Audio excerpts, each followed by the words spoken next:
Action की बात करते एक बार फिर नया विवाद शुरू हो गया है। इस बार सपा की तरफ से बयान सामने आया है और एसटी हसन ने कहा कि यह बदले की कार्रवाई हो रही है, विशेष समुदाय को टारगेट किया जा रहा है, सुप्रीम कोर्ट की अवहेलना हो रही है। ये बात एसटी हसन कह रहे हैं। सपा के पूर्व सांसद बदले की भावना से कार्रवाई हो रही है। बहराइच में बुलडोजर एक्शन होना है और जो अल्टीमेटम है वो आज की तारीख में खत्म हो रहा है और आज किसी भी वक्त बुलडोजर गरज सकता है आरोपियों के घर पर। आप तस्वीरें देख रहे हैं कैसे नोटिस चस्पा किया गया था, उसके बाद अब इस पर सियासत भी हो रही है। क्या कुछ कहा है एसटी हसन ने, आपको सुनवाते हैं। सारे मुस्लिम समुदाय के लोग हैं तो ये चीज़ गलत है। जो खबरें हमारे पास आ रही हैं कि वो सड़क चौड़ी करने के लिए 1 महीने पहले भी चिन्हित करे गए थे और लाल निशान लगाए गए थे। अब अगर सिलेक्टिव निशान लगाए गए हैं एक ही मज़हब के मानने वालों के या मुसलमानों के, वो तोड़े जा रहे हैं, तो ये हमारे सुप्रीम कोर्ट की भी अवहेलना हो रही है और बदले की भावना से काम हो रहा है। सरकारें बदले की भावनाओं से नहीं चलती हैं, सरकारें इंसाफ से चलती हैं। सबके साथ बराबर का इंसाफ होना चाहिए। ये आखिर कब तक चलेगा ये माहौल? अब तो बंद होना चाहिए कि ये सियासत हिंदू मुसलमानों की आखिर कब तक। अब बात करेंगे दिल्ली के वेलकम इलाके की, जहां पर देर रात देखिए अचानक फायरिंग होने लगी। फायरिंग की वजह से पूरा इलाका दहल गया, लोग डर के मारे घरों में छुप गए। लेकिन आखिर फायरिंग की वजह क्या थी और किसने फायरिंग की, पुलिस फिलहाल अब ये जांच भी कर रही है। वजह क्या, रिपोर्ट आप देखिए।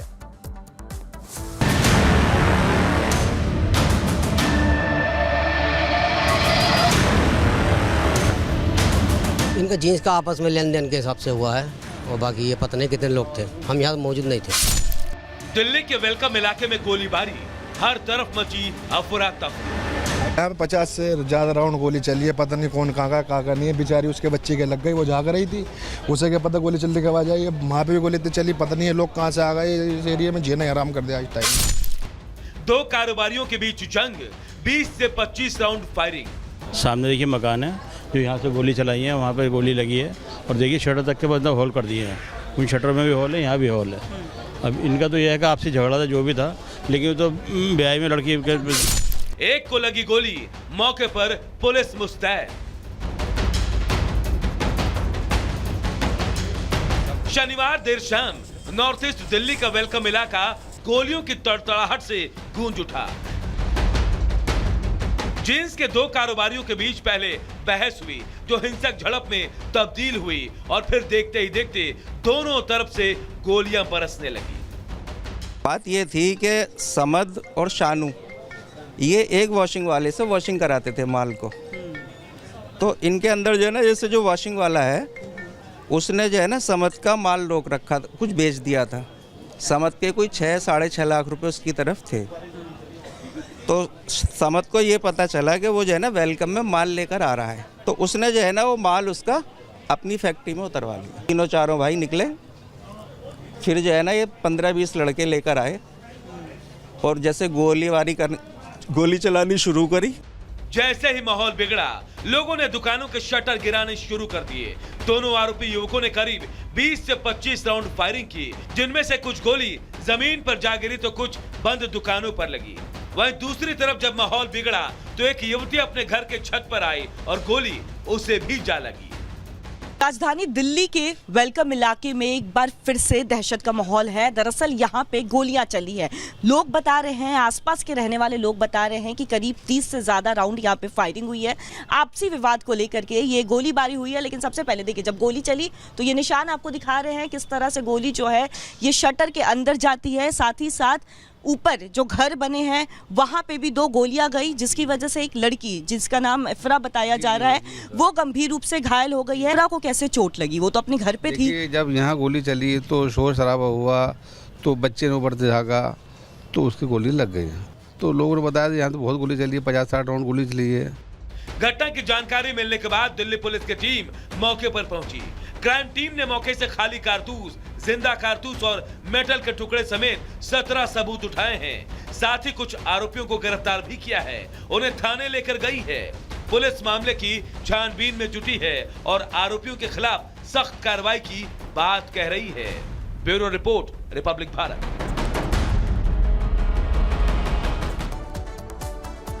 और बात एक बड़ी खबर की करते हैं। बड़ी खबर गाजियाबाद से, जहां ट्रेन के नीचे आने से गैंगमैन की मौत हो गई है, जिसके बाद जमकर वहां बवाल काटा गया है। 4 रेलवे ट्रैक को जाम कर दिया गया। जो रेलवे के कर्मचारी हैं उन्होंने रेलवे ट्रैक को जाम किया। इसके बाद हावड़ा एक्सप्रेस 4 घंटे तक वहीं पर रुकी रही। बड़ी खबर आपको बता रहे हैं, पुलिस ने समझा बुझाकर किसी तरह मामले को शांत कराया है। तो गाजियाबाद से बड़ी खबर, जहां ट्रेन के नीचे आने से गैंगमैन की मौत हो गई। रेलवे कर्मचारियों ने 4 ट्रैक को इसके बाद जाम कर दिया, हंगामा किया। दिल्ली हावड़ा ट्रेन कई घंटे तक यहां रुकी रह गई। पुलिस ने किसी तरह लोगों को समझा बुझाकर ट्रैक से हटाया। उसके बाद ये ट्रेन यहां से निकली।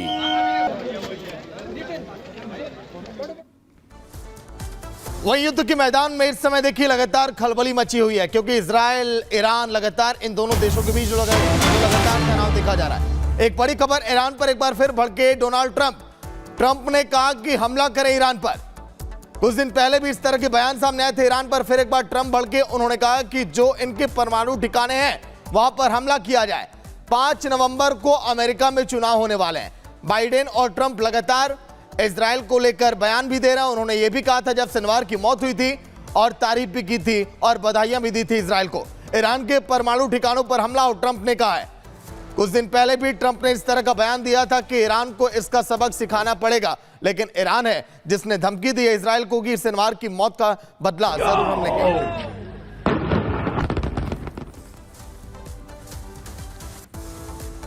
और अब बात हिजबुल्लाह के हिमाकत की करते हैं। हिजबुल्लाह का हाथ पीएम नेतन्याहू के तक पहुंच चुके हैं। जी हां, तमाम एयर सिस्टम को फेल करते हुए, डिफेंस सिस्टम को फेल करते हुए हिजबुल्लाह का ड्रोन नेतन्याहू के घर तक पहुंच गया। आखिर ये कैसे पहुंचा, सबसे बड़ा सवाल है। इससे जुड़ी एक रिपोर्ट आप सबको दिखाते हैं।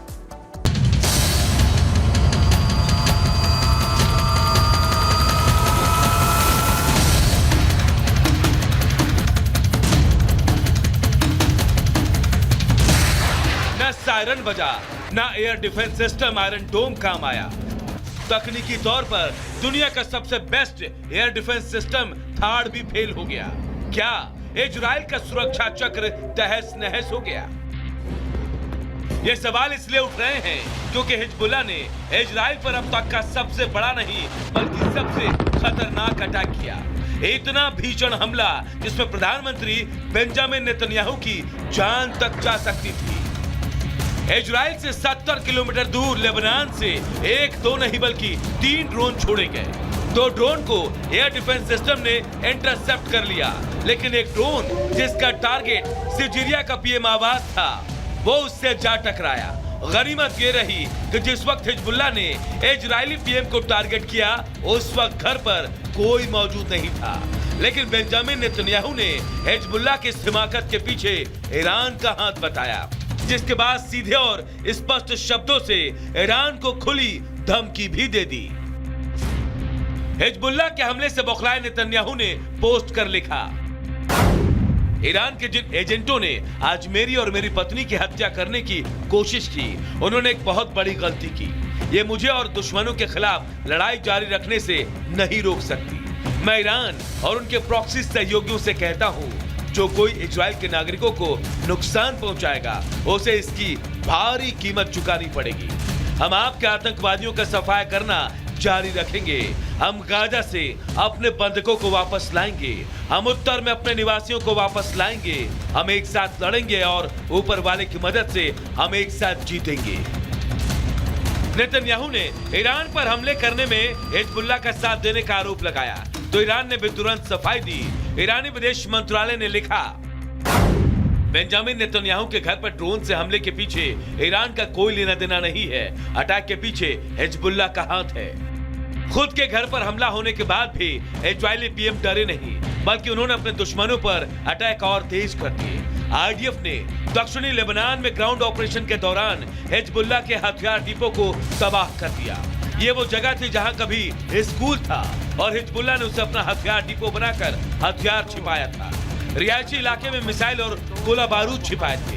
नेतन्याहू के मंसूबे साफ हैं कि वो अपने दुश्मनों पर तब तक हमला जारी रखेंगे जब तक वो मिट्टी में नहीं मिल जाएंगे, अब चाहे वो हमास हो या हिजबुल्लाह या फिर Iran. Bureau report, Republic Bharat.